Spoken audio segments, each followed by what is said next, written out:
We are the Robe.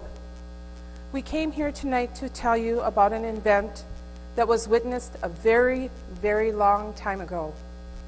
It was the event that led to the crucifixion of a most humble man, the man called Jesus Christ.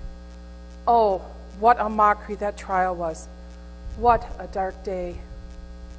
But first, if we may, we would like to tell you a little about the Robe and how we fit into this unusual event. We have never had to ask permission to speak to anyone before when we were a part of the royal household. We were actually a part of the royal family. As you can see, this robe is not a run-of-the-mill piece of fabric. It is made of the finest quality material ever woven into cloth. It was never made for common, ordinary persons. The greatest of care was taken when I was made. There were no flaws, only the finest texture, the softest sheen, and the smoothest of delicate skin. After that, I was soaked in a solution that gave me this brilliant royal color. The finest tailors to be found took me and artistically shaped me into a royal robe, fit for a king, or in my case, a governor, Pontius Pilate. I was the finest garment in the province. They picked me from scores of others to serve as the covering for the noblest ruler. I was carefully wrapped and delivered to the palace. I was given a position of honor in the royal wardrobe. Of course, being the finest of my kind, I went to parties and banquets, to affairs of state, all of the finest fancy celebrations. I was even worn around the palace because I made the governor feel so grand. I felt badly for the robes of lesser quality because they were neglected and unused. But that was the privilege of being the best. It wasn't my fault. Oh, I'm sorry. I'm starting to sound boastful. Well, the day came when my glory faded and my bubble burst. You see, a more beautiful robe was brought into the palace, and I was relegated further and further down the line in the royal wardrobe. This robe was so beautiful. It came from an exotic country, and it was fresh and new, free from any sign of wear, no stains, no dirt. That robe that took the governor's attention away from me. I was devastated. One day, a servant was cleaning and took a look at me. She cast me aside. Eventually, I was thrown into a basket of discarded clothing. Well, I may as well admit it. We were just common rags. There in the basket with all the others, I became more wrinkled. When I took a good look at myself, I realized I was covered with stains. I had become ugly. After all, the governor was not the neatest person in the land. When he ate, he spilled food on me, and sometimes when he drank his wine, of which he often had too much, he would spill that on me. So not only was I dirty, I smelled rather bad too.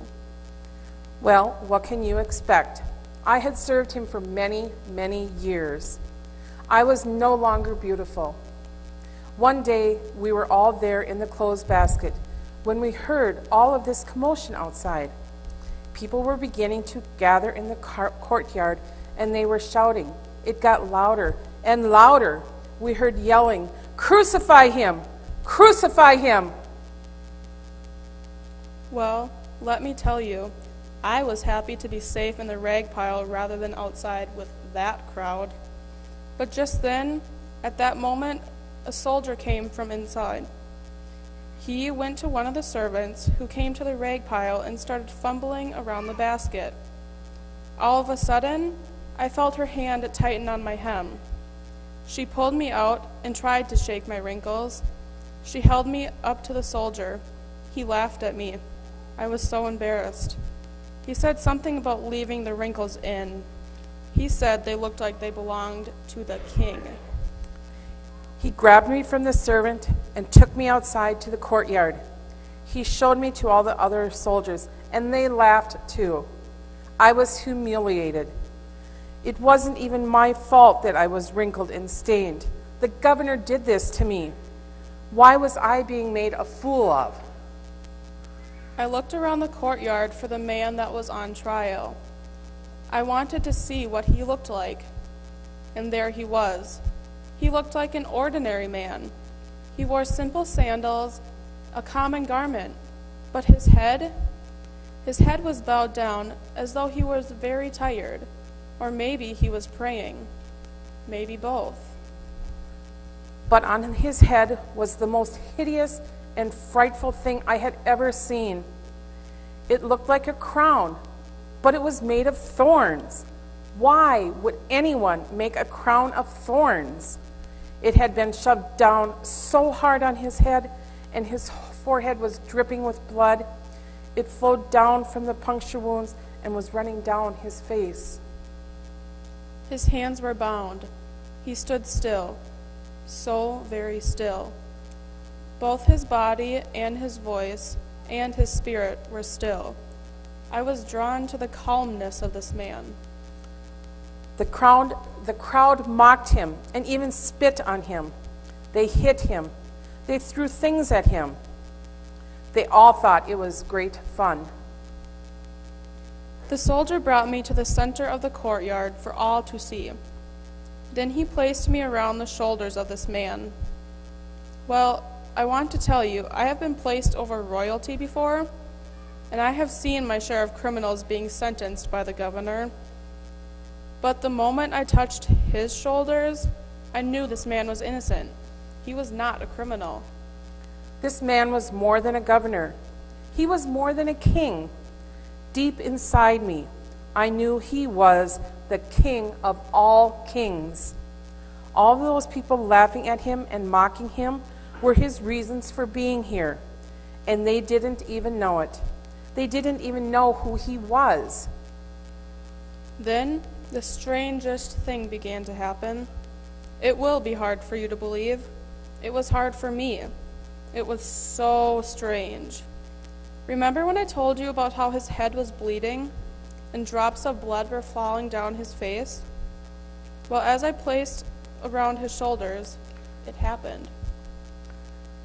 Drops of blood hit me, and they spattered all over me. As they dropped on my stains seemed to disappear. I know it sounds unbelievable, but do you see any stains on me? Look, do you? Even the wrinkles and worn parts of me seemed better, as if healed. When the blood touched parts of me that were stained from a lifetime of neglect and abuse, the stains disappeared. It was as if I were forgiven for my pride, my misery, my suffering, my neglect. The blood from this innocent man had washed me. I had been made clean. His blood washed me pure. Don't spend your time looking at me. Yes, I am cleansed with his blood, but so are you. Look at your own life. Look at the dirt and grime we call sin. Is there any there? Any stain? Any blemishes? Do you have any stains or blemishes in the fabric of your life? You too can be washed clean by the blood of this man. The blood of the King of Kings can wash you and cleanse you. The people whom he cleanses, he takes with him to live as royalty in the palace of his Father. Well, that is my story. When it was all over, I was cast aside, never to be used again. But you never have to worry about that. His blood was shed to cleanse all people for all times. Accept his cleansing with your faith. You are completely free from any stains, even the oldest and most difficult ones, even those which you find difficult to forgive yourself for. The fabric of your life has been purified. What power there was and still is in that blood.